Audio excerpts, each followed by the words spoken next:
दोस्तों आज इस वीडियो में हम बात करेंगे साइंस का टॉपिक है उत्सर्जन तंत्र। वेरी इंपॉर्टेंट टॉपिक है। काफी क्वेश्चंस बनते हैं इस टॉपिक से, क्योंकि इस टॉपिक में हम डिस्कस करेंगे किडनी, त्वचा मतलब स्किन, लंग्स, लीवर। ये मेन टॉपिक जो है दोस्तों, इनसे क्वेश्चंस बन के आते हैं और हम इन टॉपिक्स को आज इस वीडियो के माध्यम से सारा समझेंगे। मानव शरीर के तंत्र में ऑलरेडी हम पढ़ चुके हैं पाचन तंत्र को। सेकंड हम पढ़ रहे हैं उत्सर्जन तंत्र को। इसको इंग्लिश में बोला जाता है एक्सक्रीटरी सिस्टम। ओके, लास्ट में दोस्तों मैंने एक very important question answer set भी इंक्लूड करा है, जो प्रीवियसली और एसएससी में काफी क्वेश्चन पूछ रहे हैं, वो क्वेश्चन मैंने इंक्लूड करे हैं। तो चलिए दोस्तों, हम टेस्ट भी लगाएंगे। पहले हम अच्छे समझ लेते हैं, वीडियो को स्टार्ट करते हैं। उत्सर्जन तंत्र क्या होता है, उत्सर्जन क्या होता है, हम वो समझते हैं पहले। जीवों के शरीर से विषैले अपशिष्ट पदार्थों को निकालने की प्रोसेस को अपन क्या बोलते हैं, उत्सर्जन बोलते हैं। अब ये विषैले अपशिष्ट पदार्थ क्या होते हैं जिनको बॉडी से निकालने की प्रोसेस हम बात कर रहे हैं। तो विषैले अपशिष्ट पदार्थ होते हैं दोस्तों यूरिया, अमोनिया, यूरिक अम्ल। ये ऐसे अपशिष्ट पदार्थ हैं जो बॉडी को नुकसान पहुंचाते हैं। तो हमारी बॉडी में कुछ ऐसे अंग हैं जो यूरिया, अमोनिया, यूरिक अम्ल जैसे खतरनाक विषैले पदार्थों को शरीर से उत्सर्जित करते हैं। तो चलिए हम आगे बात करते हैं उत्सर्जी अंग के बारे में। तो उत्सर्जी अंग कौन कौन से हमारी बॉडी में है? किडनी, स्किन मतलब त्वचा, लंग्स फेफड़े, ठीक है, और लीवर। ये जो आपको मैंने बताए हैं ये है उत्सर्जी अंग। ये क्या करते हैं, हमारे शरीर से विषैले अपशिष्ट पदार्थों को उत्सर्जन करते हैं। दोस्तों ये वेरी इंपॉर्टेंट है और इनसे काफी क्वेश्चंस बनते हैं, तो आप एक एक करके ध्यान से समझिए, हर चीज को मैं अच्छे समझाऊंगा। सबसे पहले हम बात करते हैं किडनी के बारे में। आपको जैसे डायग्राम दिख रहा होगा, किडनी आपको दिख रही है कि बॉडी में जो किडनी होती है वो कहां पर होती है, किस तरीके से इसकी लोकेशन होती है, आपको समझ में आ रहा है। किडनी जो होती है उसके दो पार्ट्स होते हैं। कैसे? जैसे देखिए, आपको ये दिख रहा है, किडनी दिख रही है। अब इसका जो बाहरी पार्ट होता है, बाहरी जो भाग होता है उसको हम बोलते हैं कॉर्टेक्स, और जो अंदर का भाग होता है इसको हम बोलते हैं मेडुला। ध्यान रखना दोस्तों, किडनी के जस्ट ऊपर ही एड्रिनल ग्रंथि होती है। कौन सी ग्रंथि होती है? एड्रिनल ग्रंथि होती है। और ये क्या करती है दोस्तों, रक्तचाप को कंट्रोल करती है। एड्रिनल ग्रंथि जस्ट इसके ऊपर ही होती है, ठीक है ना। आगे ध्यान से सुनिएगा, प्रत्येक किडनी 1,30,00,000 नलियों से मिलकर बनी होती है, जिसको हम क्या बोलते हैं, नेफ्रॉन बोलते हैं। क्या बोलते हैं? नेफ्रॉन कहते हैं। और ये नेफ्रॉन जो है, ध्यान रखिएगा दोस्तों, ये किडनी की वर्किंग यूनिट है। क्या है? नेफ्रॉन ही किडनी की वर्किंग यूनिट है। ये डायरेक्टली क्वेश्चंस पूछते हैं एसएससी वगैरह एग्जाम में। अब दोस्तों हम बात करते हैं कि किडनी के कार्य क्या क्या हैं, काम क्या होता है हमारी बॉडी में किडनी का। तो ध्यान से सुनिएगा, किडनी का काम क्या होता है कि रक्त के प्लाज्मा को, अब ये रक्त का प्लाज्मा क्या है, थोड़ा 2 मिनट रुकिए एक्सप्लेन करता हूँ। रक्त के प्लाज्मा को छान कर इसे शुद्ध करने का काम करती है। अब जो हमारे बॉडी में रक्त होता है उसके अंदर क्या होता है, विषैले अपशिष्ट पदार्थ मिले होते हैं, जैसे यूरिया और ये सब मिले होते हैं। तो इनको क्या करता है, किडनी क्या करता है, इस रक्त में से क्या कर देता है, इस यूरिया जो अपशिष्ट पदार्थ है इसको क्या कर देता है, छान देता है, फिल्टर कर देता है रक्त में से। ये फिल्ट्रेशन काम कौन करता है? ये किडनी करती है। फिल्टर कर देता है, फिर जो अपशिष्ट पदार्थ बचता है उस अपशिष्ट पदार्थ को, जैसे यूरिया ये हुआ, यूरिक अम्ल हुआ, इन सबको क्या करता है, पानी के साथ में वो यूरिन के फॉर्म में शरीर से बाहर कर देता है। कौन करता है? किडनी। समझ में आया आपको बात को? ये यूरिया जो होता है ये बॉडी को नुकसान पहुंचाता है, इसलिए किडनी का काम होता है कि इसको फिल्टर करके अलग करने का काम होता है बॉडी में। समझ में आ चुका है? अभी प्लाज्मा क्या होता है? प्लाज्मा देखिए दोस्तों, रक्त जो होता है वो 2 पार्ट से मिलकर बना होता है। एक होता है प्लाज्मा और एक होता है सेल्स मतलब कोशिका। तो जो प्लाज्मा होता है ये रक्त का होता है तरल फॉर्म। 55% रक्त में प्लाज्मा होता है और 45% क्या होता है, कोशिका होता है। तो इन सब दोनों से मिलकर रक्त बना होता है। तो हम प्लाज्मा की बात कर रहे हैं, ठीक है ना, तरल फॉर्म की बात कर रहे हैं। तो मैंने आपको ये प्लाज्मा का वर्ड क्लियर कर दिया। और दोस्तों रक्त के शुद्धिकरण की प्रक्रिया को क्या बोलते हैं? हम डायलिसिस बोलते हैं। तो ये बहुत इंपॉर्टेंट पॉइंट है कि रक्त के शुद्धिकरण की प्रोसेस को क्या बोलते हैं, डायलिसिस कहा जाता है। चलिए आगे हम और बात करते हैं। अब यूरिन के बारे में थोड़ा इंफॉर्मेशन आपको देता हूं मैं। देखिए दोस्तों, सामान्य यूरिन में क्या होता है, 95% पानी होता है, 2.7% यूरिया होता है, 2% लवण होता है और 0.3% होता है यूरिक अम्ल।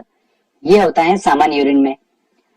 वेरी इंपॉर्टेंट पॉइंट आप बताने वाला हूं आपको मैं। यूरिन का रंग जो होता है वो हल्का पीला, उसमें उपस्थित यूरोक्रोम के कारण होता है। किसके कारण होता है? यूरोक्रोम के कारण होता है। ये नाम हमको याद नहीं रहता है, भूल जाते हैं, तो इसकी ट्रिक आपको बता देता हूं मैं। देखिए, पीछे का इसका वर्ड पकड़ो क्रोम, और हमको पता है कि हम मोबाइल में ब्राउजर तो यूज करते हैं सभी।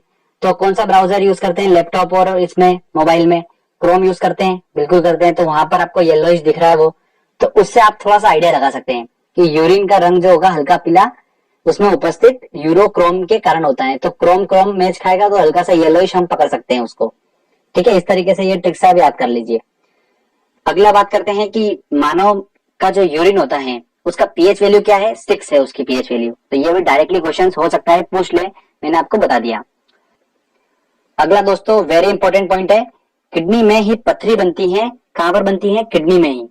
और ये किडनी में जो पथरी बनती है, स्टोन बनता है, ये स्टोन होता क्या है? तो ये होता है कैल्शियम ऑक्जेलेट। क्या होता है दोस्तों? कैल्शियम ऑक्जेलेट जो होता है ना, इसी को हम क्या बोलते हैं? पथरी बोलते हैं। ओके, अब दूसरा उत्सर्जी अंग के बारे में बात करते हैं हम, जो कि कौन सा है? स्किन। स्किन जो है ये क्या करता है? देखिए ध्यान से सुनिए। स्वेट ग्लैंड जो होती हैं, मतलब स्वेट ग्रंथि जो होती हैं, वो क्या करती हैं? पसीने के रूप में अपशिष्ट पदार्थों को बाहर निकालती हैं और शरीर का तापमान नियंत्रित रखती हैं। ठीक है, मानव शरीर का सबसे बड़ा अंग की अगर बात करें तो वो कौन सा है? त्वचा ही है। कौन सा सबसे बड़ा अंग है मानव शरीर का? त्वचा। अगला दोस्तों हम बात करते हैं अब लंग्स, फेफड़े के बारे में। ये भी अगला उत्सर्जिक अंग में आता है, लंग्स। इसका काम क्या होता है? ध्यान से सुनिएगा।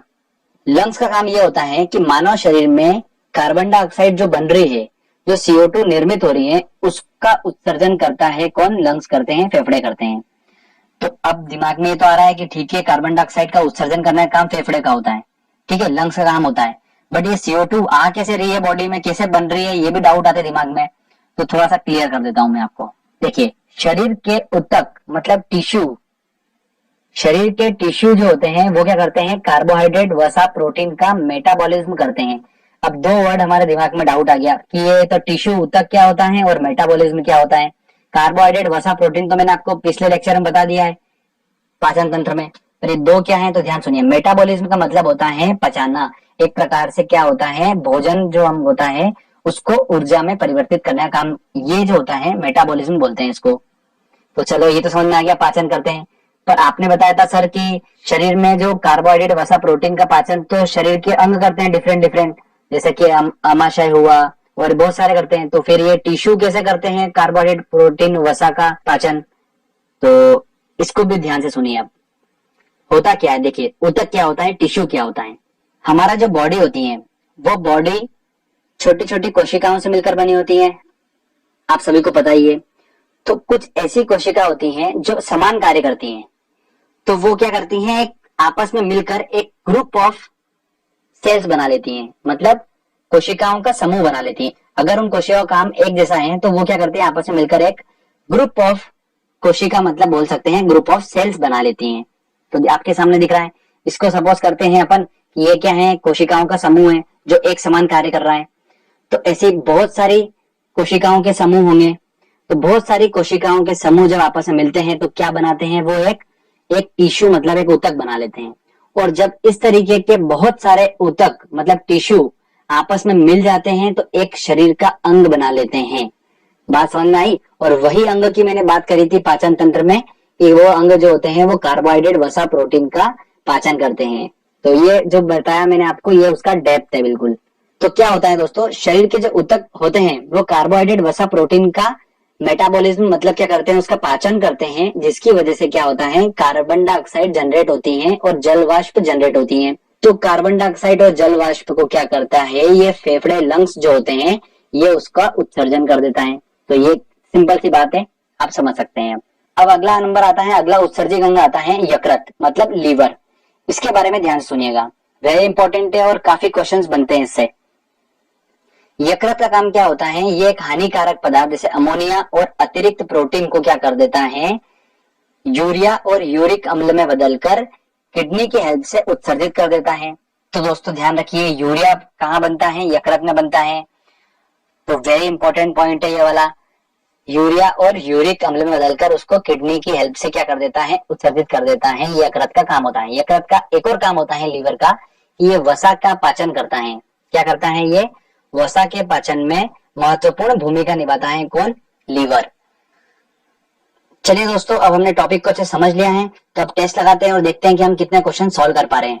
ऑलमोस्ट सारे क्वेश्चन हम सॉल्व कर लेंगे क्योंकि हमने सारे इंपॉर्टेंट पॉइंट्स को कवर कर लिया है इस टॉपिक का। पहला क्वेश्चन दोस्तों हमारा, रक्त का शुद्धिकरण कहाँ होता है? देखिए, रक्त का शुद्धिकरण कहाँ होता है? किडनी में होता है, तो इसका आंसर लगेगा सी आंसर। मानव शरीर में रक्त शुद्धिकरण की प्रक्रिया को क्या कहा जाता है? तो उसे बोला जाता है डायलिसिस, तो इसका आंसर लगेगा बी। मानव शरीर में यूरिया बनता है तो यकृत, तो इसका आंसर लगेगा ए आंसर। चलिए आगे और क्वेश्चन देख। अगला क्वेश्चन है, यूरिन का पीला रंग किस कारण से होता है? देखिए, पीला रंग किस कारण से होता है? मैंने आपको ट्रिक बताई थी क्रोम वाली, तो यूरोक्रोम, इसका आंसर लगेगा डी आंसर।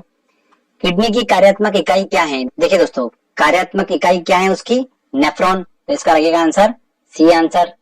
अगला क्वेश्चन दोस्तों, डायलिसिस की प्रक्रिया कहाँ होती है? तो कहां पर होती है दोस्तों डायलिसिस की प्रक्रिया? रक्त शुद्धिकरण की प्रक्रिया जो होती है वो किडनी में होती है, तो इसका आंसर लगेगा सी आंसर। चलिए आगे और देखते हैं क्वेश्चन। अगला क्वेश्चन है, जब किडनी काम करना बंद कर दे तो निम्न में से कौन सा पदार्थ जमा होता है? शरीर में वसा, शरीर में प्रोटीन, रक्त में शर्करा, रक्त में अपशिष्ट पदार्थ। तो रक्त में अपशिष्ट पदार्थ बनना चालू हो जाएगा अगर किडनी काम करना बंद कर देगी, तो फिल्ट्रेशन नहीं हो पाएगा, तो वो अपशिष्ट पदार्थ जमा होता जाएगा, यूरिया जमा होता जाएगा उसके अंदर। अगला क्वेश्चन है, निम्न में से किस एक की उत्पत्ति यकृत का कार्य है? तो उत्पत्ति है यूरिया की, तो इसका आंसर लगेगा बी आंसर। अगला क्वेश्चन है दोस्तों, कथन ए कथन आर दिया है और सही कोड चूज करना है। ठीक है, देखते हैं। कथन ए बोलता है कि मानव शरीर में यकृत, लीवर जो है वो वसा के पाचन में महत्वपूर्ण भूमिका निभाता है। बिल्कुल सही बात बोली है। सेकंड देखते हैं हम, कथन आर, यकृत दो महत्वपूर्ण वसा पाचक एंजाइम उत्पन्न करता है। ये तो बिल्कुल गलत बात है, ये तो बिल्कुल सही है ही नहीं। तो देखते हैं आंसर, देखते हैं ए और आर दोनों सही है, ये तो गलत है, ए बी तो हो ही नहीं सकते। ए सही है परंतु आर सही नहीं है, तो इसका आंसर रहेगा सी आंसर। ठीक है दोस्तों, चलिए अगला क्वेश्चन देखते हैं। अगला क्वेश्चन है, किडनी में पाया जाने वाला प्रमुख रासायनिक यौगिक कौन सा है? देखिए, किडनी में मैंने आपको बताया था कि किडनी में क्या पाया जाता है? पथरी की बीमारी जो होती है वो कहां पर होती है? किडनी में ही होती है। और पथरी जो होती है वो क्या है? कैल्शियम ऑक्सलेट है, तो इसका आंसर लगेगा सी आंसर। ठीक है फ्रेंड्स, तो इस तरीके छोटा सा टॉपिक था, फटाफट हमने पढ़ लिया, फटाफट क्वेश्चन आंसर लगा लिए। इस टॉपिक से क्वेश्चन आएगा, आराम से सॉल्व कर पाएंगे आप, कोई डिफिकल्टी नहीं होगी आपको। तो फ्रेंड्स, आपको अगर ये वीडियो अच्छा लगा है तो प्लीज इस वीडियो को